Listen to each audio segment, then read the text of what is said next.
Valérie Cheng, c'est l'école du dimanche. On va bien sûr commencer par une prière que je vais offrir. Mais Céleste, nous sommes reconnaissants pour toutes les nombreuses bénédictions qui sont sur nos têtes et nous entendons, nous voyons ta main dans nos vies et nous en sommes encore plus reconnaissants. Et nous ressentons que tu nous aimes infiniment. Et nous te demandons de nous aider afin de partager cet amour autour de nous et d'être de meilleures personnes chaque dimanche, chaque semaine, chaque jour. Bénis-nous aussi pour cette étude afin que nous soyons inspirés et que nous puissions renforcer notre témoignage de Joseph Smith. Et c'est notre prière au nom de Jésus-Christ. Amen. Amen. Okay, amen. Voilà, alors aujourd'hui, on va étudier Joseph Smith Histoire. Alors, comme c'est long, ça va se faire en 2 fois. Il y a aujourd'hui et dimanche prochain. Et donc, c'est vraiment un privilège pour moi de pouvoir vous montrer. Je pense que tout le monde connaît la première vision, mais on va aller chercher un peu on va aller fouiller pour regarder quelles sont les autres leçons ou une autre manière de regarder la première vision. Hein. En tout cas, ce que je peux vous dire, c'est que, et vous avez dû vous apercevoir cette semaine, Joseph Smith Histoire, c'est vraiment un bijou d'écriture. Okay? C'est un récit, bien sûr, qui a été écrit par inspiration, mais vous allez voir aujourd'hui, dimanche et dimanche prochain, c'est vraiment, il est brillant, inspiré dans sa construction. D'accord? Il a une manière bien spéciale dont il partage le message de l'Évangile. Et je pense que c'est ce qu'on va essayer de faire aujourd'hui, en tout cas, c'est d'aller chercher et de ressentir profondément quelle est la pertinence de son message. Hein. Donc, le passage que l'on va voir aujourd'hui, que vous avez donc tous lu, c'est pour vous, quel est le thème majeur de ce passage? C'est simple, hein, c'est juste, il n'y a rien, il n'y a aucun piège là. Il n'y a jamais de piège, hein, ne vous inquiétez pas. Alors, quel est le thème majeur pour vous dans cette première partie de la première vision de Joseph Smith Histoire plutôt?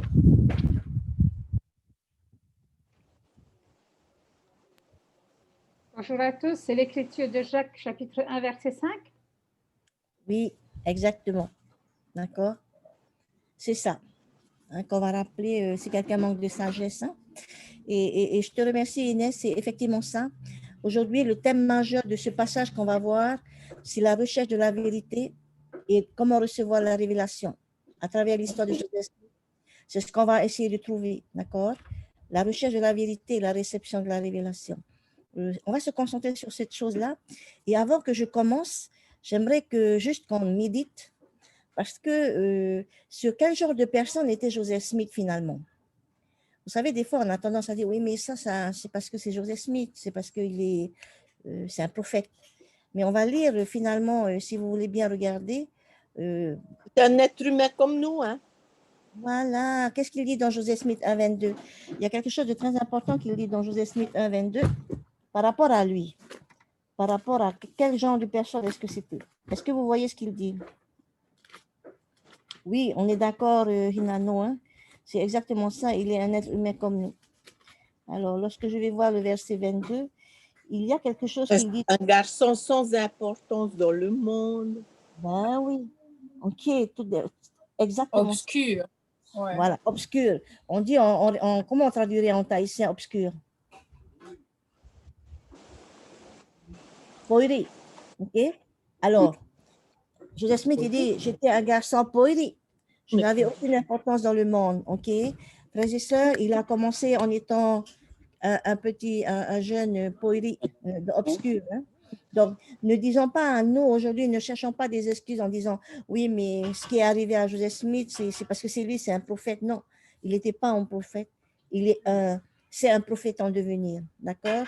Et donc, je vous dis ça pour introduire, pour que vous soyez conscients que le cheminement de Joseph Smith n'a pas été facile. Ça n'a pas été un prophète du jour au lendemain, le jour où, voilà, aujourd'hui, ok? Ça s'est construit et nous aussi, on s'est construit au fil des années, d'accord? Bien. Et du coup, on va continuer. Et avec ça maintenant, je vais pouvoir, voilà. La première chose, en fait, vous allez vous apercevoir que rechercher la vérité, frères et sœurs, c'est pas si facile que ça. D'accord? Pourquoi c'est pas facile de rechercher la vérité, à votre avis? Il faut savoir où la trouver. Très bien, il faut savoir où la trouver. Quoi d'autre? Il faut savoir la discerner. Très bien, excellent. Il faut savoir la discerner. En fait, aujourd'hui, frères et sœurs, même au temps de Joseph Smith, on est entouré. Quel est le contraire de la vérité? Quel est le Mensonge, contraire? fausseté. La fausseté, voilà. En fait, moi, je vais dire les opinions. Vous savez, il y a la vérité Opinion. et les opinions. On ne va pas y dire non plus la fausseté, voilà. Les opinions. Ça, c'est chacun a différentes opinions, mais il y a une vérité, d'accord? Et on va s'apercevoir que trouver la vérité, ce n'est pas du tout facile. Donc, du coup, et souvent, la vérité, elle est enfouie. C'est comme un trésor. C'est enfoui. Et donc, dans le texte de Joseph Smith, Histoire, on va aller regarder quelles sont les différentes couches, les différentes strates pour trouver la vérité. D'accord? Alors, le premier niveau qu'on va déblayer pour que ce soit clair pour tout le monde, c'est à qui Joseph Smith s'adresse-t-il, frères et sœurs? Quel est le public cible? On avait lu la dernière fois. Ah, on avait À lu? nous.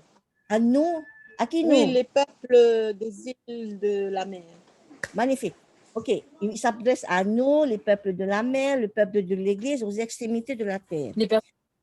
Alors, mais sachez que Joseph Smith va aller beaucoup plus loin. On va lire, allez-y, prenez Doctrine et Alliance 1, 8 et 12, et dites-moi en fin de compte, on va chercher dedans. Joseph Smith, c'est vrai que Dieu a dit, je m'adresse à tout le monde. Tous les peuples. À tous les peuples, aux extrémités de la terre. Mais là, Joseph Smith va être très précis. Alors, on va aller chercher. Les incrédules et les rebelles. C'est ce que tu as trouvé? Ah non? Je suis à 8. Non? Île de la mer. OK.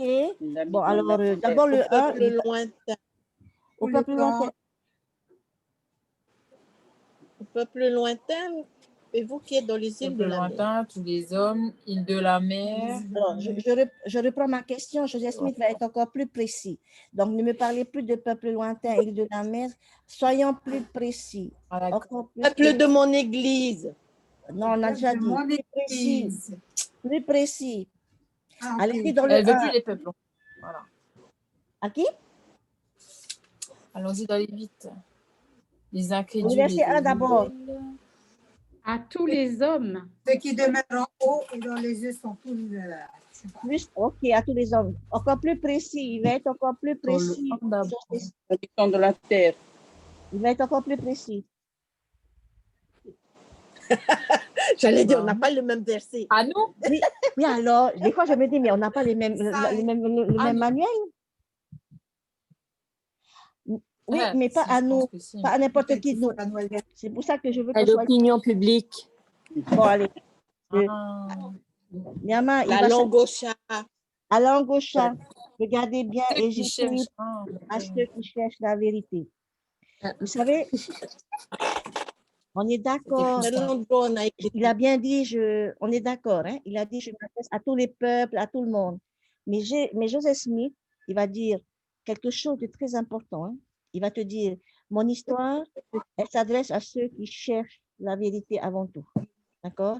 Si tu viens juste lire ton histoire pour lire l'histoire, tu ne vas rien trouver. C'est ce que ça veut dire, frères et sœurs.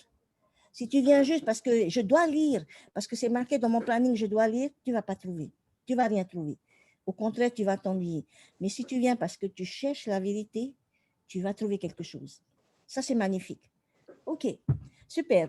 On prend le verset 8 maintenant. Vous êtes d'accord avec moi? Enfin, ce n'était pas être d'accord avec moi, hein, c'est être d'accord avec Joseph Smith. Oui, c'est ça, c'est ça. OK, on prend le verset 8 maintenant. Allez chercher des choses qui sont précises. Et donc, je vous invite à souligner déjà ceux qui cherchent la vérité dans votre manuel, dans votre livre. Hein. Maintenant, au verset 8.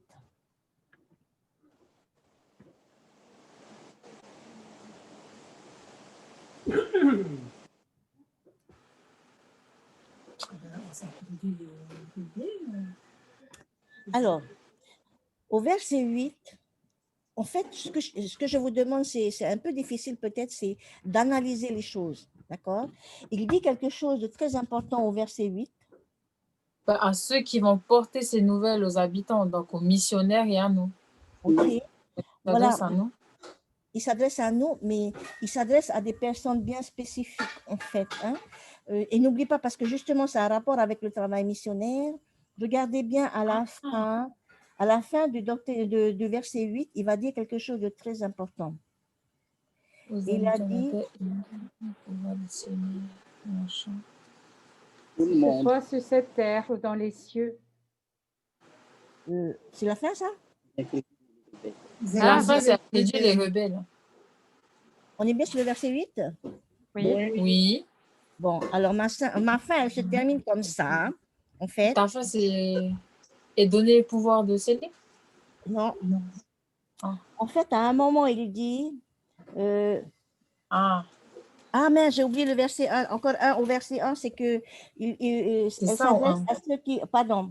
À la fin du verset 1, il dit, dans la mesure où j'ai ces faits en ma possession. Et c'est pour vous dire que Joseph Smith, il s'adresse à ceux qui veulent être en possession des faits. D'accord? Ceux qui veulent chercher la vérité, ceux qui sont en possession des faits. Non, Joseph Smith. Au verset 8, il dit quelque chose de vraiment intéressant à la fin. Il dit, c'est ceux qui veulent chercher et décider d'une manière sûre de qui a raison et qui a tort. On est bien en train de chercher quel est le public de Joseph Smith. Hein. Voilà, il dit, je m'adresse à ceux qui cherchent la vérité, à ceux qui veulent être en possession des faits, tels que je les ai, et à ceux qui veulent décider d'une manière sûre qui a raison et qui a tort. Et on n'a pas fini. Passons au verset 12. Qu'est-ce qui est intéressant de noter au verset 12 par rapport au public? OK? Si vous voulez, ce que je voulais vous dire, c'est que Joseph Smith, il s'adresse à tout le monde, bien sûr. Mais ceux qui vont trouver la vérité et recevoir la révélation, c'est ceux-là. C'est ce public-là. D'accord? Alors, il dit quelque chose de très important, toujours à la fin. C'est une analyse, en fait, qu'il faut faire. Il dit à la fin du verset 12 que, en fait, je vais résumer, il dit qu'il y a tellement d'opinions, et même les professeurs de religion, quand ils expliquent, c'est tellement différent que, du coup, à la fin, tu perds toute confiance pour régler la question. Et donc, Joseph Smith, il dit, voilà, moi, j'écris mon histoire et je partage la vérité pour ceux qui veulent que Dieu leur donne la sagesse. Et pour ceux qui veulent obtenir la confiance pour régler la question, oui ou non, c'est la vérité. D'accord? Voilà. Ça commence bien, les trésors de Joseph Smith, histoire. Hein? Parce qu'il te dit, OK, je t'ai raconté mon histoire, mais si tu veux bien recevoir la vérité et recevoir la révélation, eh bien voilà, c'est ce genre de personnes-là, frères et sœurs, que tu dois faire partie de ce genre de personnes. C'est le public, c'est ce qu'on appelle le public cible de Joseph Smith. OK? Alors, on récapitule, en fait. Joseph Smith, même s'il s'adresse à tout le monde, mais ceux qui recevront la vérité, c'est ceux-là, c'est ce public-là. Ceux qui cherchent la vérité, ceux qui veulent être en possession des faits, ceux qui veulent décider d'une manière sûre qui a tort et qui a raison, ceux qui veulent que Dieu leur donne la sagesse, et enfin, ceux qui veulent obtenir suffisamment de confiance pour régler la question qu'est-ce qui est vrai, qu'est-ce qui n'est pas vrai. D'accord? Et donc, frères et sœurs, j'espère que nous sommes dans cette catégorie de personnes, et c'est comme ça qu'on va comprendre la beauté, la gloire et la majesté de Doctrine et Alliance et de ce texte de Joseph Smith, Histoire. D'accord? Voilà.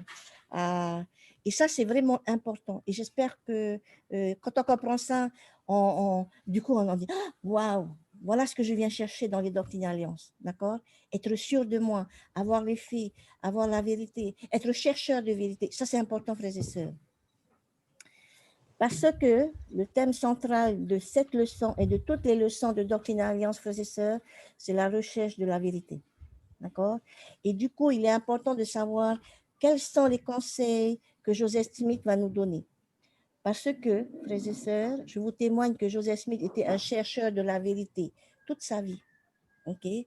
Toute sa vie, il a cherché à comprendre, il a cherché à avoir les faits, il a cherché à être sûr, à avoir la confiance, à la sagesse. Okay? Et les Doctrines et Alliances, c'est le récit de cette quête de vérité. D'accord? Voilà. Et il a fait ça à partir du moment où il a eu la première vision dans les bosquets sacrés, jusqu'à Nauvoo, il n'a fait que de chercher à s'informer et à s'enquérir de la vérité. Une seule chose, il a arrêté, frères et sœurs, ce sont les balles de Carthage. Le jour où il est mort, il a arrêté de chercher. D'accord? Donc, du coup, c'est vraiment, vous voyez à quel point c'est un exemple de chercheur de la vérité. Et c'est cette mentalité-là que l'on doit avoir, nous aussi. OK, frères et sœurs? Voilà. Et je nous invite tous, pendant cette année de Doctrine et Alliance, à être des chercheurs de vérité, grâce à Joseph Smith. OK? Et que nous puissions être avec Joseph Smith, ces chercheurs de vérité, franchement. Et c'est comme ça que nous allons passer une excellente année ensemble. OK? Parce qu'on va être des chercheurs de vérité, parce qu'on va se renseigner, parce qu'on veut découvrir la vérité. D'accord? Et donc voilà, c'est pour ça que c'était important de vous montrer ces petits endroits qu'on ne voit pas forcément, parce que ce n'est pas en avant, et c'est ça la vérité aussi, c'est caché, c'est enfoui, ce sont des trésors enfouis. Ces petits endroits pour nous dire comment je peux avoir la même expérience que Joseph Smith. D'accord? Voilà. Est-ce que vous avez des questions? Non, non. Voilà. Voilà, frères et sœurs, en tout cas, la vérité est enfouie très profondément. C'est pas, voilà. Les opinions, c'est facile à en trouver. Il y en a plein autour. Moi, je pense que, moi, je suis machin tout. Mais aujourd'hui, ce qu'on nous demande, c'est rechercher la vérité. D'accord? Voilà. Et ce qui est intéressant dans notre démarche d'études cette année, c'est qu'on va commencer à comprendre comment est-ce qu'on passe de garçon obscur à prophète brillant. D'accord? Et tout ça, on va le voir dans Joseph Smith, Histoire, des versets 1 à 26. Donc, on va continuer notre quête si vous voulez bien. Nous tous qui sommes là, qui sommes des chercheurs de vérité. OK. Allez. Bien. Maintenant, on a vu quel est le public de Joseph Smith. D'accord? La deuxième étape, le deuxième niveau que je vous propose, c'est dans quel environnement Joseph Smith a recherché la vérité. Bon, ça, tout le monde le sait. Je vous donne quand même les versets pour que vous alliez fouiller pour ceux qui veulent se remémorer. Mais si on devait résumer, dans quel environnement Joseph Smith a recherché la vérité?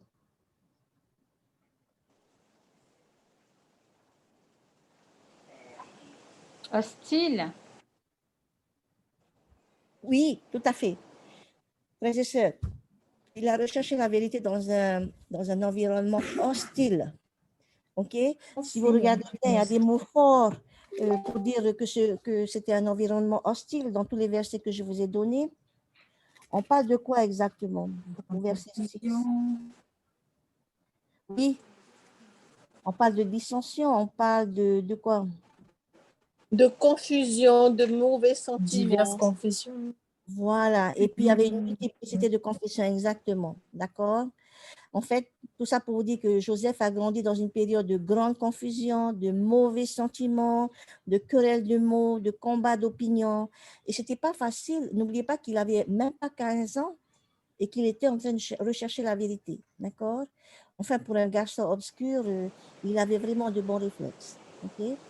Donc, du coup, quand vous voyez cet environnement-là, en fait, quand vous regardez tous les autres versets, versets 8, 9, 10, on parle de période de grande agitation, de lutte entre les différentes confessions, et surtout, il n'y avait pas de vérité. On ne savait pas où était la vérité. D'accord? Voilà. Et on parle aussi, moi, je résume un peu les versets 9, 10, 12. On parle de raisonnement et sophistique. Alors, la sophistique, c'est l'art d'argumenter. OK? La sophistique, l'art d'argumenter. OK? Donc, il y avait plein de tumultes, etc. Est-ce que ça vous parle, cet environnement-là? Oui. Ça existe toujours. Quand on reçoit les témoins de Jéhovah. C'est une autre monde. Ah non. OK. Donc, en fait, C'est une autre monde, mais voilà. voilà. Aujourd'hui, on est d'accord qu'il y a un lien entre le monde de Joseph Smith et le mien aujourd'hui. On est d'accord, hein? Quand vous regardez notre vie aujourd'hui, on est entouré d'opinions. D'accord? Oui. On vit dans un monde en commotion, en confusion. OK? On vit dans un monde de disputes. La dernière en date mondiale personne ne peut rater, c'est celle de Trump. Hein? OK? On vit dans la division, la lutte, la guerre des mots, etc. OK? Et alors, et cette lutte-là, aujourd'hui, ce n'est pas simplement dans les religions. Et je pense qu'aujourd'hui, ce qui est intéressant de voir aussi, c'est que, en tout cas en Polynésie, le discours est de plus en plus tolérant. Le discours de la tolérance religieuse, en tout cas, c'est un des objectifs de l'Église. Il est de plus en plus accepté par les gens. D'accord? Mais par contre, après, dans la société aujourd'hui, on a aussi des voix laïques qui cherchent à démolir. D'accord? Aujourd'hui, par exemple, quand je parle des voix laïques, c'est ceux qui ne croient pas en Dieu et qui veulent absolument faire dire que oui, on veut plus, il ne faut plus qu'on parle de religion en public, il ne faut plus qu'on fasse des prières en public, etc. Vous voyez, aujourd'hui, c'est les laïcs qui amènent aussi leur débat et qui se disent non, non, il faut arrêter aussi ça. D'accord? Donc voilà. Voilà. Et aujourd'hui, ce qu'on peut regarder aussi, c'est que les gens, ils aiment suivre des groupes. Okay? On se contente de rejoindre les groupes, mais on ne cherche pas la vérité. D'accord? Donc voilà. Donc voilà. Et ce qui est intéressant, c'est qu'un garçon de même pas 15 ans a décidé que parmi tout cet environnement, et c'est pour ça que c'est un exemple pour nous, je veux la vérité. OK? Voilà. Et donc, je veux être sûre de moi. Je veux savoir comment décider de qui a raison, qui a tort. Voilà. Aujourd'hui, donc on n'a pas d'excuses. Lui, il a cherché à son époque. Et aujourd'hui, où l'intolérance règne partout, ok, qu'est-ce qu'il faut faire? Qu'est-ce qu'on peut faire? Donc voilà, c'est ce qu'on va apprendre aussi de Joseph Smith aujourd'hui. Et du coup, on va aller étudier quelque chose avant que je rentre. On va étudier quelque chose d'intéressant. C'est Joseph Smith, à son époque, il explique, il nous montre les 3 différentes manières. Je vous donne les versets 6, 9 et 2. Quelles sont les 3 différentes manières de persuader les gens, de les convaincre, de croire à vos idées, de vous suivre, de croire à votre voix, de croire à votre opinion. Alors, selon le récit de Joseph Smith, au verset 6, quelle est la première méthode pour que les gens puissent vous croire?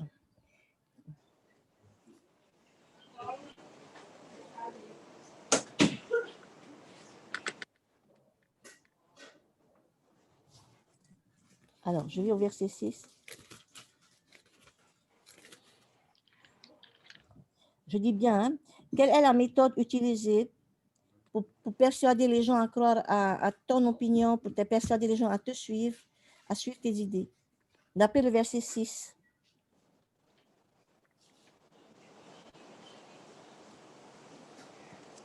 C'est au milieu. Est-ce que ma question est difficile? Non, ça va? Ça va. Bon. Il y a 3 manières différentes dont les gens ont essayé de convaincre ou de persuader les autres de croire leur vérité. Dans le verset 6, comment ils font les gens pour vous persuader à les suivre?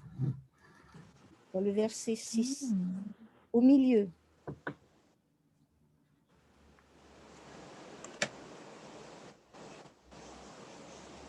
Au milieu du verset, il vous explique comment ils font pour que les gens les suivent. Pour que les gens... Pardon? Il faut plaire aux gens. Mais oui, mais comment ils font pour plaire aux gens? Ah, ok. Ils jouent sur les sentiments. Ok, super. Ils vont jouer sur les sentiments. Juste au milieu, Oui. merci. Tous les bons sentiments.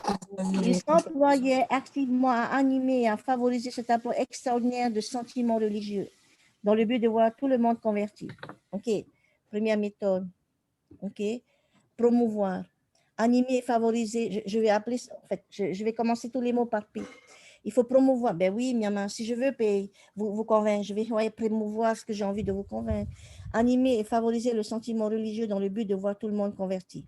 On est d'accord. Ça, c'est la première méthode. Maintenant, allez au verset 9 et cherchez une deuxième méthode. Au verset 9.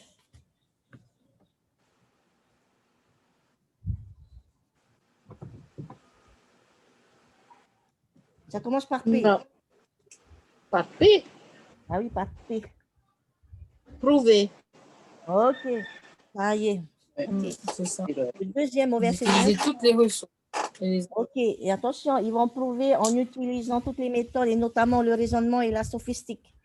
D'accord? Voilà, ils vont prouver les choses. D'accord? Et donc, allez au verset 2. Quelle est la troisième méthode qui commence par P? Pardon? Présenter. Ok, c'est le plus simple, c'est présenter. D'accord? Voilà. Il dit, et je présentais, et je présentais en toute justice et en toute simplicité. D'accord?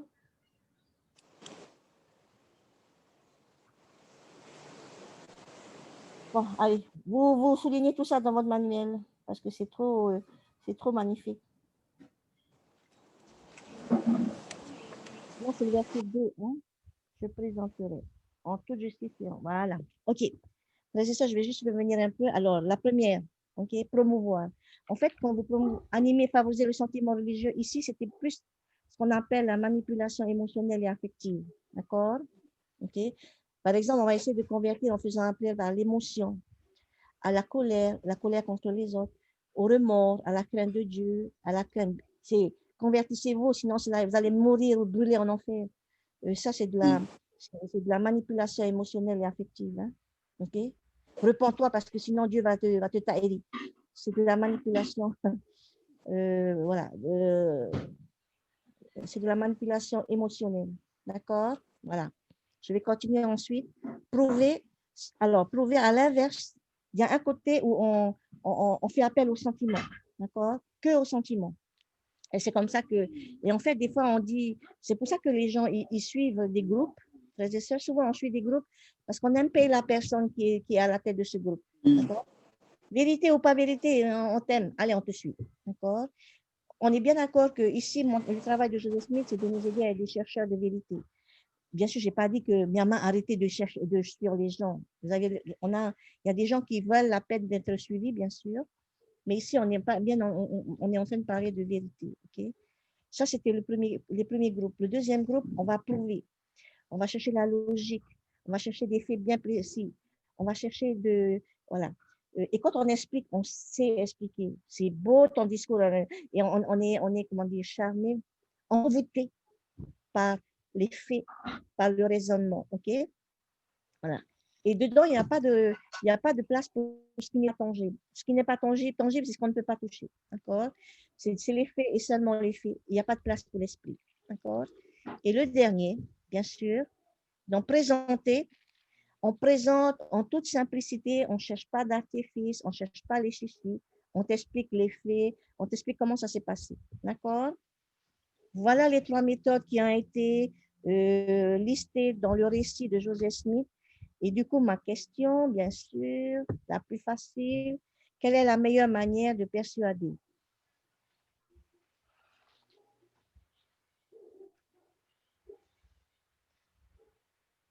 Pour vous, quelle est la meilleure manière de persuader, de convaincre?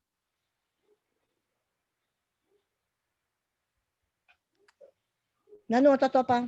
Par le pouvoir de l'esprit, du Saint-Esprit. Ah, voilà, par le pouvoir du Saint-Esprit. Excellente réponse. Magnifique. Quoi d'autre? Par la prière. Par la prière. Et ces 3-là, et parmi ces 3 techniques-là, laquelle vous prendriez? La troisième, La dernière. Prouver. Pourquoi? ben, c'est pas la simplicité, hein? Pas de chichi. On présente les choses telles qu'elles sont. On présente la vérité. Ou on prouve par un Super. témoignage. Et notre exemple. Ah oui, ok, super. Magnifique. Et puis, je vais juste rajouter quelque chose parce que c'est important, frères et sœurs. Voilà. La question qu'il faut se poser, c'est comment est-ce que les prophètes de Dieu partagent la vérité? OK? Ça, c'est la question qu'il faut se poser. Et quand vous regardez bien, frères et sœurs, Joseph Smith 1.1, OK? Ils font ce que Joseph Smith a fait dans ce chapitre-là. Ils vont présenter les faits simplement, en toute vérité et justice, tels qu'ils se sont déroulés. C'est ce que font nos prophètes. Et nos prophètes, frères et sœurs, y compris Joseph Smith, hein, Il n'essaie pas de manipuler vos émotions. Donc, pour faire, il n'essaie pas de prouver le point de vue ou d'essayer de nous forcer, de nous raisonner dans la foi. Il présente simplement ce qu'ils savent pour nous permettre d'arriver à la conclusion par nous-mêmes. Ça, c'est important. Le principe de la révélation continue, le principe de libre arbitre, il est complètement intégré dans la manière dont il présente le message de vérité. D'accord? Je présente les faits, je ne te force pas. Ce que je veux que tu fasses, c'est que tu arrives à la même conclusion que par toi-même. D'accord? Et ça, c'est magnifique, n'est-ce pas? Et c'est exactement comme ça qu'on doit faire. C'est comme ça qu'on doit faire. Il y a deux choses. Quand je défends mon opinion, bien sûr que je vais essayer de promouvoir, je vais essayer de prouver, je vais faire de manière stratégique, je vais faire de la sophistique, je vais faire de beaux arguments. Mais quand il s'agit de la vérité, frères et sœurs, quand je présente la vérité, je dois juste le présenter dans sa simplicité, dans sa clarté, parce que l'objectif, c'est que toi, tu arrives à la même conclusion. Toi, tu trouves la solution. Toi, tu reçois ta révélation personnelle. Okay? Voilà. Et On ça, n'impose qui est beau. pas. On n'impose pas parce qu'en fait, c'est ce que disait Inès, c'est l'esprit qui va venir te témoigner. Ok? Et c'est pareil, lorsque vous partagez des expériences personnelles, on les présente simplement. Lorsqu'on rend témoignage, on présente simplement en se disant dans la tête que quand je partage, je dis, moi, c'est ce que je sais, c'est ce que j'ai vécu. Et toi, tu peux aussi avoir la même expérience. Ok? L'idée, c'est que présenter simplement les choses et l'esprit fera le reste. Donc, on va lire Doctrine et Alliance 8.2. Alors, qui qui veut bien me lire Doctrine et Alliance 8.2?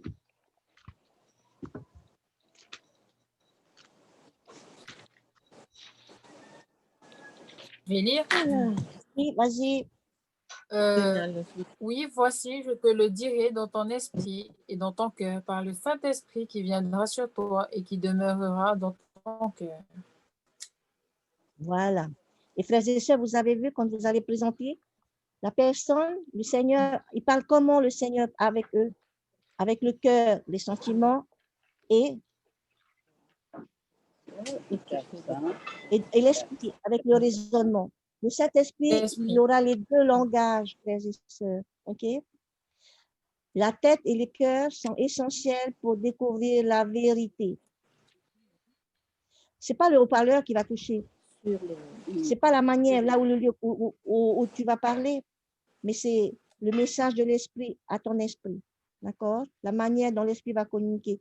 Et regardez bien, l'esprit, il va communiquer à la fois dans le raisonnement, ton esprit et dans ton cœur.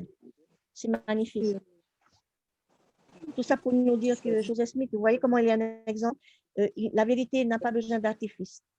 Il faut la présenter dans sa pureté et sa clarté et l'esprit fera le reste. Voilà. Donc, merci à Joseph Smith pour cet enseignement déjà. D'accord? Il a tout juste présenté et nous devons faire pareil. On présente dans la simplicité et la clarté. OK, on continue. Vous êtes toujours avec moi? Oui, je vous ai perdu. Non, non. C'est bon? Allez, on continue. Bien. Maintenant, on va rentrer dans le vif. Toujours. OK. On va rentrer dans le vif. Super. J'ai besoin que vous soyez avec moi parce que maintenant, on va rentrer dans le vif du sujet. Et on va voir, Joseph Smith va nous expliquer comment rechercher, comment lui, il a recherché la vérité, comment il l'a trouvée. D'accord? Donc, on va aller pas à pas et on va regarder. D'accord? Bien sûr, vous voyez pourquoi la première histoire de la restauration, c'est cet homme, OK, et qui a recherché la sagesse et il a obtenu la vérité par lui-même. C'est ça qui est important, frères et sœurs. Cette année, j'aimerais que nous soyons des chercheurs de vérité par nous-mêmes. Moi, je suis qu'un instrument, je suis qu'un outil, comme le livre est un outil. OK? Et donc, on va regarder ce que Joseph Smith a fait pour trouver la vérité et comment on peut le faire. D'abord, la première étape. Dites-moi, quelle est sa première étape à Joseph Smith pour chercher la vérité quand il est allé dans le bosquet sacré? Demander à Dieu, prier. Non. Ah oui, c'est pas ça, la première étape. Avec Jacques. Il est allé chercher un endroit. Il est allé dans le bosquet avec vous une voyez, c'est la intention première- réelle. OK? Mais la première étape, frères Il a et cherché sœurs, un c'est tout ça. lieu. Avant d'aller... Non, avant de chercher un lieu, avant d'aller chercher la mienne, il y avait quelque chose qui était important pour lui. Ben, il faisait avait des une question. recherches personnelles. Son Voilà. esprit fut Mais il poussé à faisait des rechercher. recherches parce qu'il se posait des questions. Et Oui, souvent, le problème était dans nos troublé. études, on ne se pose pas de questions. Oui, et il voulait savoir quoi? C'était quoi sa question à lui? Quelle Quelle était la est la vérité de vérité? l'Église? Où est la vérité? D'accord? Et frères et sœurs, on doit avoir ça, ce raisonnement-là. Si je veux étudier Doctrine et Alliance, je veux être un chercheur de vérité, il ne faut pas juste être un chercheur. Il faut se poser des questions. D'accord? Et c'est comme ça que, et du coup, on va étudier Joseph Smith, histoire là, ce passage, en ayant ça. J'ai une question. Parce que si vous avez commencé à avoir une question, vous allez pouvoir adopter et adapter exactement le même cheminement que Joseph Smith. OK, on a tous une question, on est d'accord? Oui. Bon. Quel genre de questions on peut avoir? Je veux juste vérifier. Est-ce que vous vous posez des questions? Quel genre de questions on peut se poser? OK, la matin me dit, est-ce que Dieu existe? Bien. Quoi d'autre? Pourquoi moi? Pourquoi moi? Bien. Voilà, peu importe. Voilà, vous voyez, les questions, il faut les avoir. Est-ce que Dieu va me pardonner ce que j'ai fait? Est-ce que je suis... Voilà. Tout le monde doit avoir des questions dans sa tête. OK? Est-ce que je peux recevoir la même révélation que Joseph Smith? Vous voyez ce que je veux dire? Donc, frères et sœurs, dans nos cours, tous les dimanches, posez-vous des questions.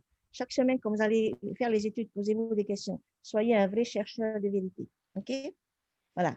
Bien, merci. OK, on continue. Bon, maintenant, on va aller faire les étapes avec Joseph Smith. Hein? D'accord? Donc, on va prendre Joseph Smith Histoire. Normalement, on va parcourir de 7 à 20. D'accord? Et dans les 7 à 20, je vous ai mis tous les versets. Alors, si vous voulez bien les noter, les versets là, il y a quelques versets sur lesquels je voudrais qu'on aille chercher ce qu'on appelle les petits trésors, les pépites d'or que Joseph Smith a mis ça et là. OK? Dans son récit, il a mis des pépites d'or parce qu'il savait qu'il y avait des chercheurs de vérité qui allaient lire son histoire. Alors, commençons par le verset 8. Comment est-ce que Joseph a recherché? Alors, on est d'accord, hein? D'abord, il avait une question. Ensuite, quelle est la première, sa deuxième étape après la question? J'ai une question. Après, qu'est-ce que je fais? Qu'a fait Joseph Smith avec sa question? Il observe. Il s'est retiré. Ouais. Avant, il allait vers les religions. Il allait écouter. OK. Il allait écouter. Et là, il Okay. s'est On est au verset 8? éloigné d'eux. Oui. Ouais. Ouais. OK. On a peut-être raté. Vous êtes allé trop vite. C'est très bien ce que vous avez dit. Alors, vous allez trop vite. On commence au début. Vous allez trop vite. Le verset 8 au tout début. Oui, mais réfléchissez comment? Voilà. Sérieusement. Frères et sœurs. Voilà. Et on ne va pas trop vite. Comme on veut suivre la méthode de Joseph Smith, il ne faut pas qu'on brûle les étapes. Okay? Donc, en fait, une fois que j'ai une question, mon esprit fait pousser à réfléchir sérieusement. Frères et sœurs, alors, on va faire une question pour nous. Hein? Tout ce qu'il va dire, je vais l'échanger en question, c'est pour nous. Comme ça, après, c'est plus simple pour nous les étapes. La première est je réfléchis sérieusement à ma question. Okay? En tout cas, lorsque Joseph Smith a eu sa question en tête, il n'a pas dit, ah oui, j'ai une question. Le jour où je rencontrerai Dieu, je vais lui en parler. Non, non, il n'a pas fait ça. Il a réfléchi sérieusement à sa question. Qu'est-ce que ça veut dire sérieusement? Peser le pour ou le contre. Peser le pour et le contre, approfondir, faire des recherches, étudier dans son esprit ou dans... Voilà. Il a fait des recherches. Il a réfléchi. Il n'a pas juste... Oups, c'est bon, j'ai ma question. La prochaine fois que je verrai Dieu, je lui en parlerai. Non, c'est pas ça. Hein? OK, donc voilà. Voilà. Et donc, première étape, je réfléchis sérieusement à ma question. Alors, d'accord. Et du coup, Joseph Smith, il a réfléchi à sa question. parce qu'il ne voulait pas se tromper. Il ne veut pas prendre de décision à la légère le jour où il va rencontrer Dieu. OK? Et nous non plus, lorsqu'on a des questions, on ne doit pas les prendre à la légère. On doit faire comme Joseph Smith. D'accord? OK, super. Bien, on passe à la suite, je pense. OK? Alors, et surtout, ne faites pas la même erreur qu'Oliver Cowdery. On va regarder. Qu'est-ce qu'il a fait comme erreur, Oliver Cowdery, dans Doctrine et Alliance 9? Qui c'est qui veut lire? Et c'est super beau ce verset. Doctrine et Alliance 9, c'est.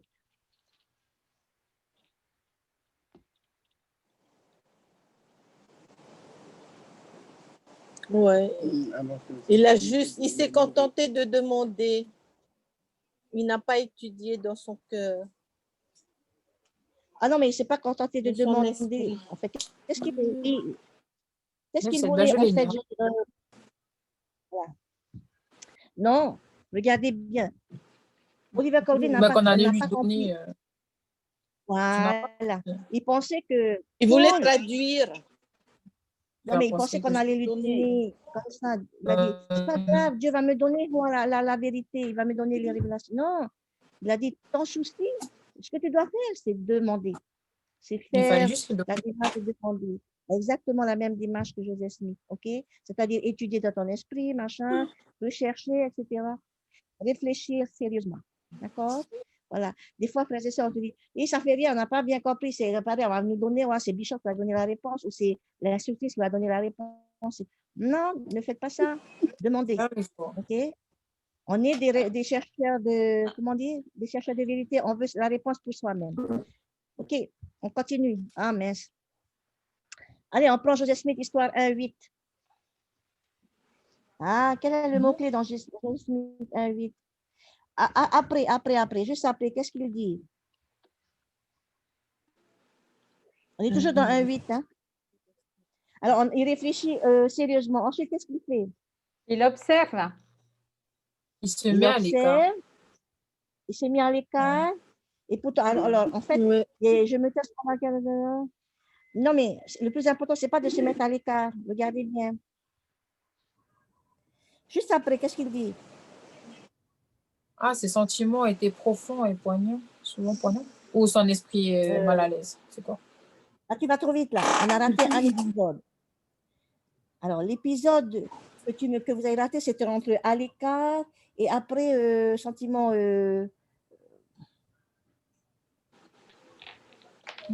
En fait, regardez Éprouvé. bien. Oh mon Dieu. Il dit qu'il s'est mis à l'écart tout en. Suivant. Voilà, écoutez bien. Tout en suivant leurs diverses assemblées aussi souvent que En n'en avait suivant le leurs cœur. diverses assemblées. Voilà. Ah mince, c'est vrai, vous avez raison. Donc, il étudiait ce qu'il faisait. Voilà. Pardon. Avant celui-là, c'est le sentiment était profond et souvent poignant. Pardon. OK. Poignant. Frères et sœurs. Donc, ma question, c'est mes sentiments sont-ils profonds? D'accord? Est-ce que dans mon désir de rechercher, c'est profond ou c'est juste à la surface? Okay? Est-ce que j'ai vraiment voilà, envie d'y aller, envie d'avoir cette vérité? OK? Voilà. Et donc, en fait, quelle est la profondeur de votre âme par rapport à votre recherche? À quel point est-ce que vous avez faim et soif de vérité? Ça, c'est que vous qui décidez. Mais en tout cas, Joseph Smith, son âme était tellement profonde que Dieu avait de la place pour y placer une réponse. OK? Et donc, voilà, à nous de réfléchir sur « et mon âme ». OK? Voilà. Donc, vous voyez que la première étape que je vous ai donnée, c'était réfléchir soigneusement dans mon esprit. Et la deuxième, c'est mes sentiments étaient souvent profonds et poignants. Il y a toujours l'esprit et le cœur. Pour être converti, il y a toujours l'esprit et le cœur. D'accord? Voilà. Et Joseph Smith, sur les deux premières étapes qu'on vient de voir, il était ouvert pour être touché à la fois dans son esprit, il réfléchissait sérieusement, et dans son cœur, il avait des sentiments profonds par rapport à ça, à sa recherche de vérité. D'accord? Voilà. Et si nous faisons pareil, frères et sœurs, il faut que mes sentiments soient profonds pour être réceptifs dans les deux domaines. OK? Bon, c'est bon? Voilà. Donc, et donc, du coup, juste après, et je pensais qu'on était déjà là, j'avais oublié, éprouver un grand, réfléchir sérieusement et puis des sentiments profonds. Juste après écart, toujours au verset 8, il te parle de « J'ai suivi leurs diverses assemblées aussi souvent que j'en avais l'occasion ». Lorsqu'il dit « je me suis mis à l'écart », il n'était pas membre, il n'a jamais été membre d'aucune des églises, mais il allait souvent aux assemblées, aussi souvent que possible. OK? Et pourquoi il allait aussi souvent que possible? Pour pouvoir comparer. Ben voilà. Frères et sœurs, il avait exactement la bonne attitude, c'est-à-dire qu'il a besoin de comparer, il a besoin de, dans sa quête, il n'y avait pas la vraie église, mais dans sa quête, il avait besoin de comparer, de comprendre les choses et d'entendre les différentes opinions. OK? En fait, je vais appeler ça faire ses devoirs. OK? Faire ses devoirs, c'est faire tout ce qui est en mon pouvoir pour trouver la réponse. Donc, la question, comme Joseph Smith, est-ce que j'ai fait mes devoirs? D'accord? Mais nous, on a de la chance. Hein? Nous, on a toute la vérité autour de nous. À l'époque, Joseph Smith, il n'avait que les autres confessions. Donc, il allait les voir tous les jours. Il allait autant que possible. Et nous aussi, frères et sœurs, on doit faire nos devoirs, on doit faire nos études quotidiennes. On doit rechercher. OK? On ne peut pas simplement se contenter de « Ok, je veux la vérité, je vais prier, l'Esprit va me dire, Dieu va me donner ». Non, c'est faux, on ne peut pas. D'accord? Il faut que je fasse mes devoirs. Joseph Smith, regardez bien dans le verset 8, il va parler aux gens, il va assister aux réunions, il va étudier, il va méditer, il va être préoccupé. Waouh, vous avez vu tout ce processus qu'il a mis en place? Voilà. Alors, ce n'est pas étonnant que Dieu lui ait répondu, franchement. OK? Joseph Smith, il était prêt à faire plein de choses, il était prêt à s'investir. OK? Voilà. Et ça, c'est ce qu'il faut retenir. Joseph Smith était prêt à agir. D'accord? Et donc, tout ça pour vous dire que moi aussi, je dois aussi agir si je veux trouver une réponse, si je veux trouver la vérité. D'accord? Voilà. Bon, on a de la chance. Hein? La vérité, elle est là, on a la plénitude, on a ces bouquins-là. Mais en plus, ce qui est important, c'est de trouver par vous-même. C'est ça le plus important. C'est de recevoir votre propre témoignage. OK. Allez, on va au verset 10. Allons-y au verset 10.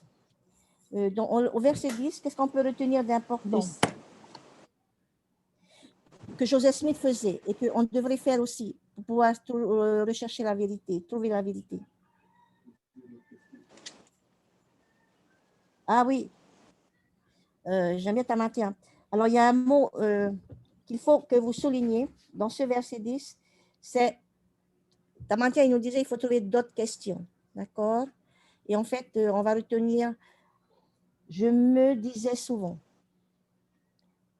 En fait, il ne s'est pas posé une seule fois la question, hein, plusieurs fois, ok? Et du coup, la question que je peux me poser, c'est, ai-je médité souvent?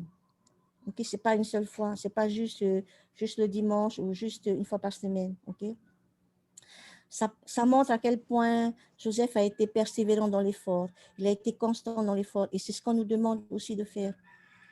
J'espère que vous voyez qu'avec ce déroulement, vous comprenez pourquoi Dieu, il lui a donné la réponse. C'est quelqu'un qui a été constant et immuable, comme on dit, dans la recherche de la vérité et dans tout. OK? Voilà. Frères et sœurs, on a besoin que les choses viennent régulièrement dans notre vie et on reprend et on reprend. Hein?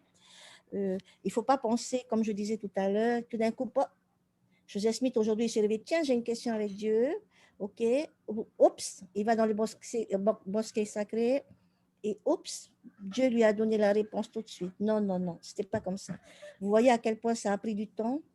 Et la difficulté de Joseph Smith, il n'avait pas la vérité. Et donc, il était entouré d'opinions autour de lui. Il a réussi néanmoins à avoir la vérité. Hein.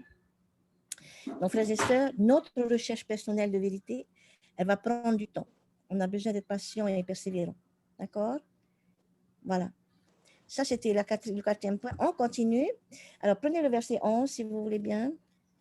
Alors, et qu'est-ce qu'on va retenir au verset 11? Quelle est une chose qui avait à Joseph Smith et qu'on doit aussi faire la même chose? Alors, avant la lecture des Écritures, juste au début,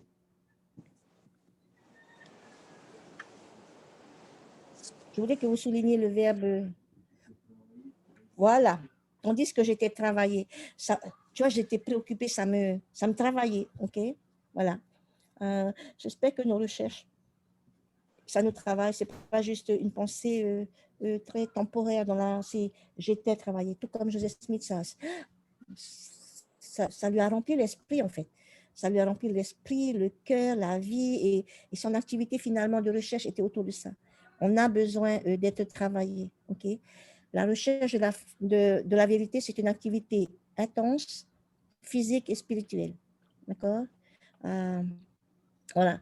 Et en fait, il faut qu'on développe ce muscle. La force de mon témoignage, ça se travaille.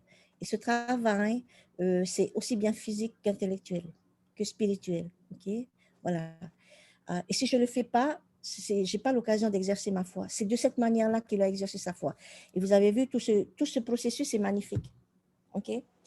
Et tout ça pour vous dire, Dieu ne dispense pas la vérité comme le fait Google. Google, tu tapes, tu veux une réponse, tu tapes dans Google et qu'est-ce qui se passe? Tu as des milliers de réponses, OK? Et ça fait, OK? Et tu as juste à chercher et à parcourir.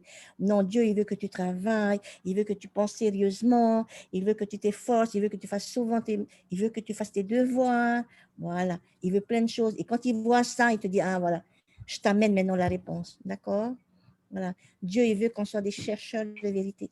Quand on extrait l'or, hein, ce n'est pas le premier coup de pioche, ce n'est pas vrai. Il faut vraiment creuser, enlever, transpirer. Voilà. Voilà. Et c'est ça que Dieu veut. Ce ne sera pas comme Google. Hein. Voilà. Parce que le plus important, c'est votre témoignage personnel. Et Joseph Smith, il est en train de nous montrer comment il faut faire. OK. Et donc, c'est bien. Merci. Donc là, on était travaillé et ensuite, on va aller regarder, toujours sur le verset 11, ce qui se passe ensuite. Eh bien, on va lire les Écritures. OK? Je lis un jour l'épître de Jacques 1,5. Voilà. Prochaine étape, ai-je étudié les Écritures? D'accord? Mais c'est magnifique hein, quand vous regardez tout ce qu'il a fait, Joseph Smith, et c'est un exemple. Et après, on comprend pourquoi il a eu la première vision.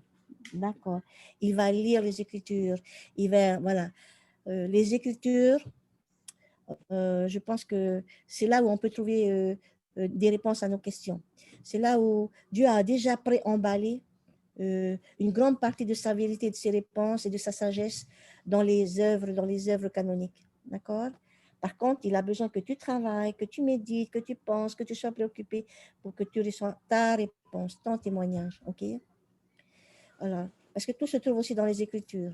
Mais il n'y a pas que les Écritures, on est d'accord. Hein? Parce qu'après, l'étape suivante, c'est la relation avec Dieu. OK? Voilà. Mais sachez que les Écritures sont le plus grand catalyseur de la vérité, ça vous le savez déjà. C'est pour ça que je passe. Juste une chose que je voulais vous souligner, c'est que Jacques 1,5 n'est pas la réponse. Quelle est la question de Joseph Smith déjà? À quelle église devait-il se joindre? Voilà. Où est l'église? À quelle église? Joseph Smith n'est pas Jacques 1,5 n'est pas la réponse à sa question. Jacques 1,5, c'est le conseil pour trouver sa réponse. D'accord? Et c'est exactement ce à quoi ça sert les Écritures. Ils vont te donner des questions pour que tu trouves ta réponse personnelle. D'accord? Mais les Écritures sont toujours là pour nous aider. Ce sont des conseils sur la façon d'obtenir ta réponse. OK? Voilà. OK, on prend le verset 13. On est bientôt à la fin. Qu'est-ce qu'il faut faire? Une fois qu'on a fait toutes les autres étapes, là, les belles étapes qu'on vient de voir de Joseph Smith, quelle est l'étape suivante? Demander. Ben, il avait deux choix. Ben oui. Il a fait un choix. Quel est son Soit choix? faire le bien, rester dans les ténèbres. Ouais. Et la confusion. Voilà. D'accord. Il a fait son choix, frères et sœurs. Il avait deux choix et il a fait son choix. Je me décidais finalement à demander à Dieu. D'accord? Ça, c'est magnifique. Et ça vient compléter les Écritures. OK? Joseph Smith, il est en train de dire, oui, c'est bien les Écritures. Oui, c'est bien de travailler dans ton esprit. Oui, c'est bien de faire tes devoirs. C'est bien d'être préoccupé. Mais après, il faut demander à Dieu. OK? Et cette Écriture, c'est celle qui va changer le monde aujourd'hui. Hein? Joseph Smith est en train de nous dire, il ne faut pas simplement se fier à l'homme, il y a les Écritures aussi puissantes qu'elles soient, mais ce qui est important, c'est de demander à Dieu. Et c'est ça qui est important. Et c'est peut-être c'est pour ça que ce verset, comme il dit, a eu un effet. Il n'a jamais eu un verset qui l'ait touché autant que ce verset-là. D'accord? Voilà. Aller directement à Dieu pour une réponse. Voilà. C'est ce qui a touché Joseph Smith et c'est ce qui l'a poussé à aller dans le bosquet sacré. Donc, vous voyez, tout à l'heure, comme vous m'avez dit, ben, la première étape, c'est d'aller chercher un lieu.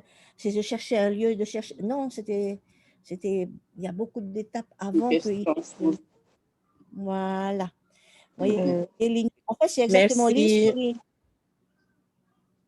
Ligne sur ligne, précepte sur précepte, c'était ça. C'est exactement le processus de Joseph Smith. Okay? Et j'espère que chacun de vous, vous avez une écriture qui a eu un impact extraordinaire, comme Jacques 1,5 a pu avoir un impact extraordinaire sur Joseph Smith. Voilà. Mais le plus important, frères et sœurs, et Joseph Smith nous le redit, dans ma quête de la vérité, ai-je demandé à Dieu. D'accord? N'oubliez pas cette étape-là. Même si la vérité a été révélée, il faut demander sa sagesse à Dieu. OK? Donc voilà. Ça, c'était le verset 13. On continue et on va faire verset 14 et 15. D'abord le verset 14. Allons-y. Alors, qu'est-ce que dans le verset 14, ce qui est intéressant de retenir? Il détermina de demander. Il a agi, il a mis à exécution. Mais comment il a agi justement par rapport à sa décision? Avec détermination. Ben, il a demandé. Mais c'est que tu es dans les bois et il allait prier. Et il a prié comment? La journée. Il a À voix haute. à voix haute, très le bien. cœur Avec ouvert. détermination. Oui, d'accord. Et ce qui est plus intéressant encore, il dit, il n'avait jamais encore prié à voix haute et donc il allait essayer de prier à voix haute. OK? Alors, je ne sais pas comment vous faites vos prières, mais est-ce que vous les faites à voix haute? Non, quand je dis à voix haute, ce n'est pas le petit murmure que je fais pour moi. Hein? On est bien d'accord. Nous faisons tous nos prières. On les murmure ou on les dit un peu fort.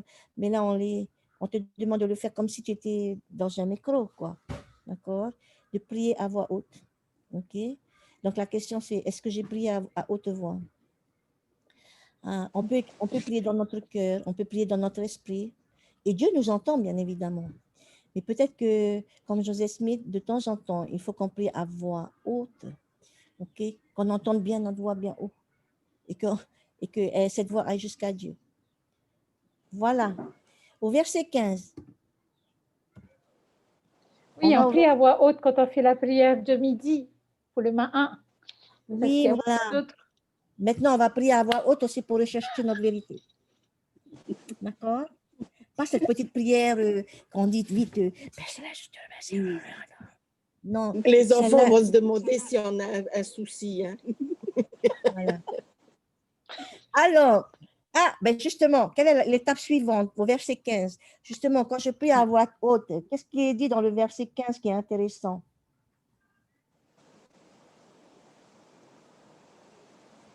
Au début d'abord.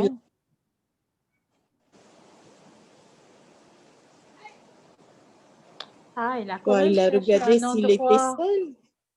Oui, non, mais c'est bien. Il a regardé s'il était seul. Oui. D'accord? C'est pour éviter, comme dit Hinano, les gens vont dire, mais ils vont se dire, qu'est-ce qui se passe là? Elle est devenue folle, ma mère, ça y est, elle est en train voilà. En fait, l'idée, c'est est-ce que j'ai prié seul dans un endroit isolé, dans un endroit privé, où vous ne serez pas interrompu, ou comme dit Hinano, votre famille ne va pas dire, elle est devenue folle ou quoi, il lui arrive quoi là à côté. Donc voilà. De temps en temps, on a besoin, dans la recherche de notre vérité, d'être soutenu, de parler à haute voix, mais en étant seul. D'accord? Comme Joseph Smith. Non, mais je vous montre le modèle de Joseph Smith. Après, si vous ne voulez pas suivre le modèle de Joseph Smith, c'est vous, comme on dit, vous devez arriver à votre propre conclusion. OK? Bien. On reste sur le verset 15 parce que justement, c'est important. Alors, on y va au verset 15. Qu'est-ce qu'on peut dire d'autre encore? Voilà. J'avais exprimé. Non, mais qu'est-ce qui s'est passé au verset 15 après?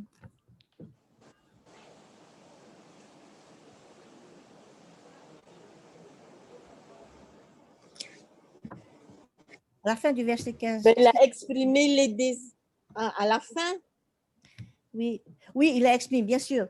En fait, il a pris à doigt, il a exprimé, il a parlé avec détermination, il a cherché un bon endroit, il a cherché ce qu'on appelle son bosquet sacré. Et nous aussi, on doit chercher nos propres bosquets sacrés. Mais à la fin, que se passe-t-il? Pardon. Bah, à un moment, il a Les été ténèbres condamné à étaient une sur lui. destruction. Oui, voilà. Très bien. Il a été environné des ténèbres. On est d'accord? Il se sentait comme s'il allait être détruit. OK? Mhm. Frères et sœurs, je dis, hein.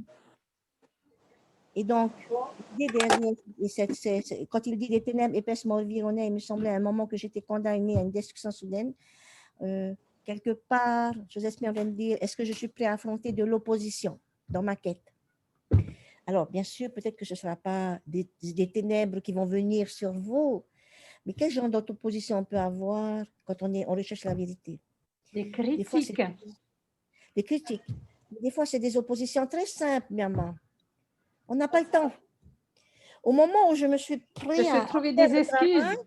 voilà. Au moment où j'étais prêt à faire mon travail et à machin, on m'appelle, il faut aller là-bas. Des fois, c'est l'environnement, les épaisses, les ténèbres épaisses, des fois, c'est juste notre environnement que nous laissons envahir notre moment d'intimité avec Dieu. D'accord? Voilà. L'opposition, c'est pas forcément, oui, il y a les critiques, oui, il y a des gens qui sont en colère autour de vous, je sais pas. Ça peut être aussi quelqu'un, au moment où tu vas faire, voilà, on t'a mis en colère, en rogne, tu n'as plus envie de prier, tu n'as plus envie d'aller. Vous voyez ce que je veux dire? C'est ça aussi, les ténèbres épaisses qui m'environnent. OK? Donc voilà, il faut qu'on soit conscient que on aura de l'opposition. OK? C'est ce qui est arrivé. Alors, ma question, frères et sœurs, est-ce que Dieu était conscient de ce qui est arrivé à Joseph Smith? Là. Est-ce que Dieu, à votre avis, il a vu et il a dit, voilà ce qui est arrivé à Joseph Smith? Tout à fait. Oui, il était conscient, hein? Oui. Mais pourquoi, s'il est conscient, pourquoi il se laisse faire? Ben, pour voir s'il va vraiment faire ce qu'il voulait faire. Ok, super. C'est pour voir il va vraiment faire. Sa détermination. Voilà, c'est ça. Voilà, pour voir sa détermination, pour voir il va tenir le coup, etc. Ok, voilà. Frères et sœurs, c'est vrai. On aura de l'opposition, mais pourquoi est-ce que Dieu permet, et notamment à Joseph Smith, c'est simple, hein? Et dès C'est le son départ, potentiel. voilà, il a besoin de savoir de quel bois on est, en effet. Ok, est-ce qu'on est en acier fin ou est-ce qu'on est en toc, en plaqué or ou en or sûr? Massif. Ok, donc à Joseph Smith aussi, hein, il voulait lui montrer quelque chose de très important. D'abord, il voulait lui montrer que Satan a du pouvoir. Il fera tout pour s'opposer à la recherche de la vérité. D'accord? Ça, c'est une première chose. Il a laissé faire, il a laissé Joseph traverser cette expérience parce que il voulait que Joseph apprenne à ne pas sous-estimer le pouvoir, ce pouvoir-là, le pouvoir de Satan. Hein, des fois, on dit, non, ça ne va pas m'arriver, pas à moi, non, mais tu ne me connais pas. Mon témoignage, Dieu comme le faire.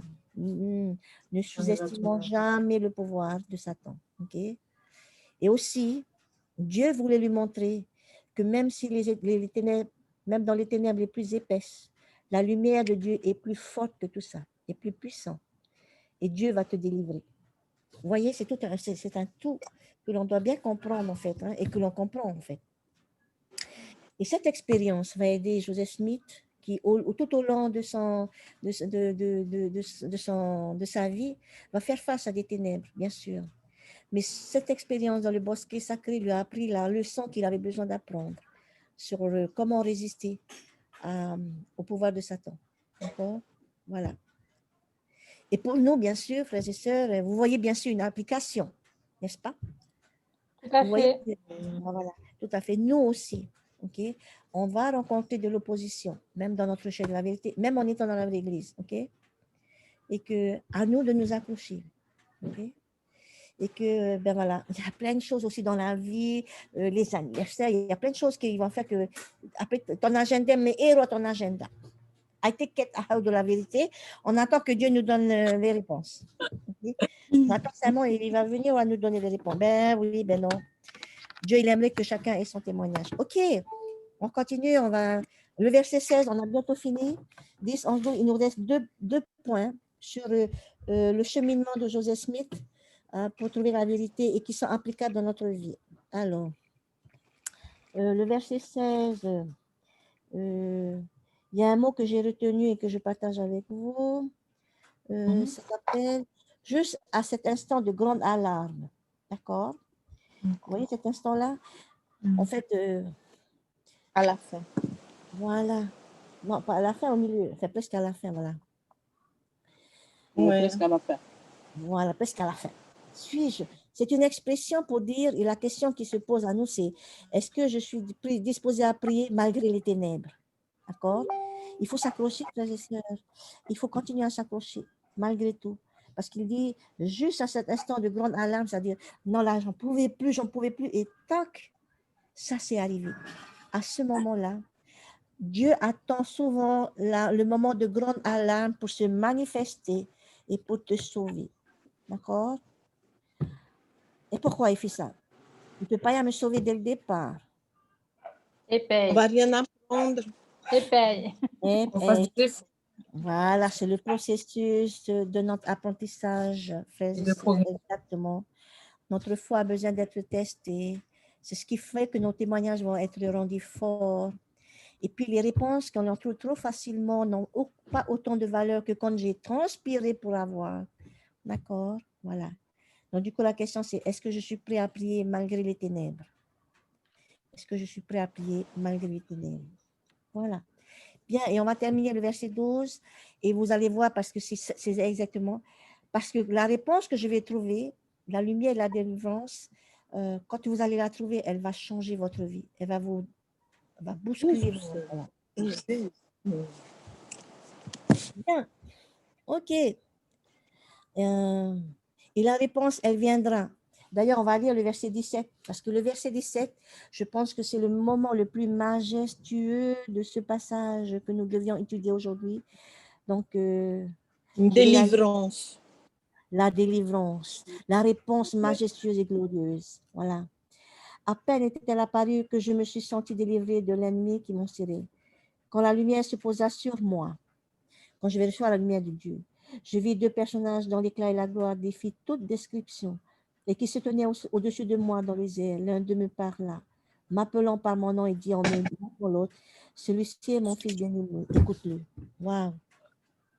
Si je fais ce que Joseph Smith va faire, frères et sœurs, qu'est-ce que je vais avoir? Peut-être pas Dieu le Père, hein, je ne vais pas avoir la première vision, c'est déjà fait. Mais je sais que je vais recevoir une réponse. Je sais que Dieu m'a accordé la sagesse. Okay? Je sais que je vais être édifiée. Et je sais que je vais répondre, que la réponse que je vais recevoir, elle est réelle et puissante, tout comme celle de Joseph Smith. D'accord? Voilà. C'est tout ce que je vous souhaite. C'est tout ce que je nous souhaite à nous tous, de recevoir des réponses pareilles, des expériences spirituelles pareilles. OK? Et on va terminer par le verset 18. Bien sûr. On termine par le verset 18, s'il vous plaît. Je vais peut-être aller un peu plus vite. Alors, qu'est-ce qu'on veut retenir au verset 18 qui est important? À la fin, qui est important pour notre quête de la vérité. On reçoit toujours notre réponse. C'est quoi? C'est ça? Tu as dit quoi? Elle est plus sûre. Quelque chose d'important à la fin du verset 18, c'est important pour notre quête de la vérité. Et l'évidence, elle est venue, elle est apparue. C'était évident ensuite.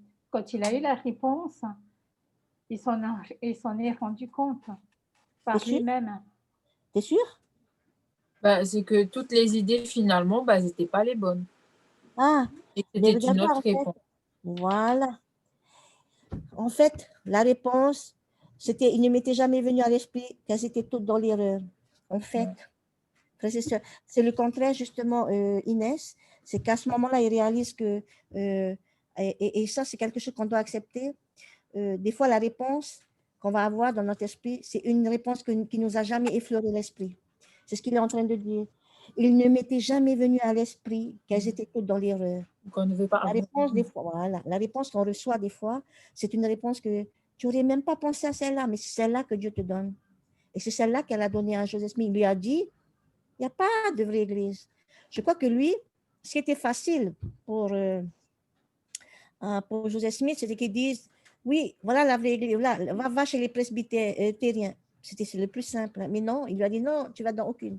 OK? Et souvent, frères et sœurs, quand je prie, ne priez pas en espérant trouver la réponse que j'attends. D'accord? Priez en espérant trouver la sagesse de Dieu. Ça, c'est important. OK? Parce que des fois, la réponse que je pense être la meilleure pour moi, ce n'est pas celle que Dieu a envie de te donner. Hein. Ouais. Ouais.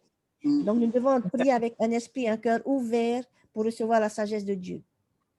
Mais des fois, et on se trompe des fois, hein, on a cru qu'on a entendu la sagesse de Dieu, non, mais on a entendu ce qu'on avait dans notre esprit. On est entêté.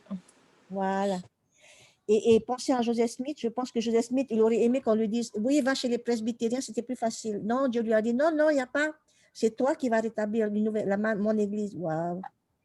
En fait, il est en train de dire, tu recommences à zéro et tu rebâtis mon église. Il y a de quoi être, tu as 15 ans et on te dit ça, il y a de quoi être intimidé. Hein? Okay? Mais pourtant, c'est ça la sagesse de Dieu. Mais vous voyez, le cheminement de Joseph Smith a fait qu'il a été capable après d'agir, parce qu'il avait déjà fait tout un cheminement, lui. Hein? D'accord? Donc voilà, frères et sœurs, est-ce que mon esprit est ouvert à des réponses difficiles, tout comme Joseph Smith? Est-ce que, voilà, est-ce que tu vas te dire, ah non, papa, il y a cette réponse-là, ce n'est pas celle que je veux. OK? Voilà. Mais la vie, la sagesse de Dieu, parfois, elle n'est pas facile pour nous. Elle est là pour nous transformer. Voilà. Bien. Et pour terminer, si je permets, je fais la conclusion. Voilà, frères et sœurs, je vous invite à revoir toutes les 12 actions que Joseph Smith a mis en place. Et à ce moment-là, il a pu recevoir la vérité. Ce sont les mêmes actions qui nous invitent à prendre en compte. Et on va arriver à la même conclusion que lui, qu'il explique dans les versets 19 et 20, et notamment le verset 20.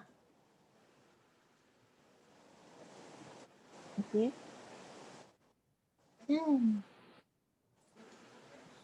Quels sont les résultats de ces 12 actions?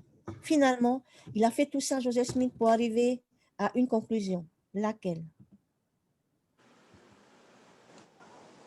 La réponse à sa question. OK. La première, il faut souligner dans le verset 1, le verset 19, il me fut répondu. Dieu a répondu à sa demande. Et Dieu va répondre à sa demande. Ça, c'est le premier truc. Ensuite, au verset 20, il y a les deux autres réponses. Qu'est-ce qu'il dit? On le défend de se joindre.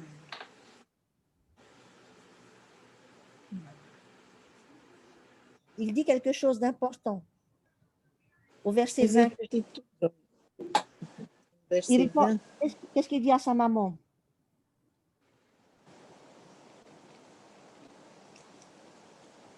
Que la religion qu'elle a jointe n'est pas vraie. OK, voilà. Et dans tous les chalala, on va juste prendre des petits mots. Il a dit, verset 20, il dit, tout va bien. OK, vous le voyez? Et il dit quelque chose d'important. Oui, mais juste après, la troisième écriture la plus importante, c'est « j'ai appris personnellement ». Voilà. Ouais. Et c'est ça le résultat de notre quête en tant que chercheur de vérité. C'est Dieu a répondu à ma prière, à ma demande, tout va bien, j'ai appris personnellement. Tout va bien parce que j'ai appris personnellement. Frères et sœurs, c'est ce à quoi nous devons nous attendre. Si on veut, on suit la méthode, le cheminement de Joseph Smith, c'est ce qu'on va recevoir nous aussi. On va recevoir nos réponses. On va se sentir bien. Et on va dire aux gens, oui, je me sens bien, tout va bien. Et j'ai appris par moi-même. Donc voilà. C'est le destin de tous les vrais chercheurs de vérité. Et c'est ce que nous sommes. Et cette année, je nous souhaite vraiment que tout ce qu'on a promis, tout ce que Joseph Smith a reçu, on puisse le recevoir personnellement. Avoir les mêmes résultats. Mais nous avons des responsabilités. OK, frères et sœurs, ça ne va pas venir gratuitement. Ça ne va pas venir comme ça. J'espère qu'aujourd'hui, quand vous regardez le cheminement de Joseph Smith, vous comprenez ensuite pourquoi sa vérité résonne encore aujourd'hui dans votre esprit. Pourquoi il a reçu, voilà. Je témoigne que ces choses sont vraies. Je vous invite à revoir toutes les actions que Joseph Smith a fait et surtout à les marquer dans votre, que ce soit dans votre iPhone, dans votre Vini ou sur votre manuel ou sur votre doctrine et alliance, votre copie, mais afin que de nous aider à voir comment est-ce que Joseph Smith est passé de jeune homme obscur, garçon obscur, à prophète brillant et inspiré de Dieu. Ça n'a pas été sur un claquement des doigts, frères et sœurs. Il y a tout un cheminement, le même cheminement, il y a un cheminement que nous pouvons tous prendre, nous aussi. Que Dieu nous aide à le prendre, afin que nous puissions être des vrais chercheurs de vérité et que nous puissions, nous aussi, renforcer notre témoignage. Au nom de Jésus-Christ, Amen. Amen. Amen. Voilà, donc je vous invite, j'espère que vous avez cheminé avec Joseph Smith. Et que depuis Oui, vous oui. avez- C'était une belle randonnée. C'était une belle randonnée, c'était un beau voyage. Moi aussi, je trouvais que c'était tellement beau et que voilà, et j'ai l'opportunité de partager avec vous. Donc la semaine prochaine, on va étudier le reste et ça va être tout aussi magnifique, je l'espère. Voilà. Je nous souhaite de continuer à être des chercheurs de vérité. Cette année, c'est ce qu'on va faire, frères et sœurs. On va aller fouiller dans nos extraits pour aller trouver ce qui a un message important. D'accord? Voilà. Je suis reconnaissant en tout cas pour Joseph Smith, c'est un exemple, mais alors puissant en matière de révélation continue. Voilà. Merci encore. On va terminer par une prière et je vais demander à Daisy Junior Maretefo de nous offrir notre dernière prière. Notre Père éternel, nous te sommes reconnaissants pour justement que nous avons d'être enseignés aujourd'hui et nous te remercions, Père éternel, pour ton esprit qui nous a accompagnés tout au long de cette leçon. Nous te sommes reconnaissants, Père céleste, pour ton Fils Jésus-Christ et aussi pour notre instructrice, Sœur Noélienne, qui nous enseigne tous les dimanches. Nous voulons te demander, Père éternel, que tu puisses nous aider aujourd'hui à pouvoir méditer sur les principes et que nous puissions les appliquer dans notre vie et surtout que nous puissions les partager avec notre entourage et que nous puissions toujours ressentir cette joie de vivre ton évangile. Bénis-nous, Père éternel, bénis nos familles afin que nous soyons toujours bénis et nourris de ton évangile. Et c'est notre prière que nous t'adressons, nom de Jésus-Christ. Amen. Amen. Amen. Merci. Bon Bon dimanche. dimanche.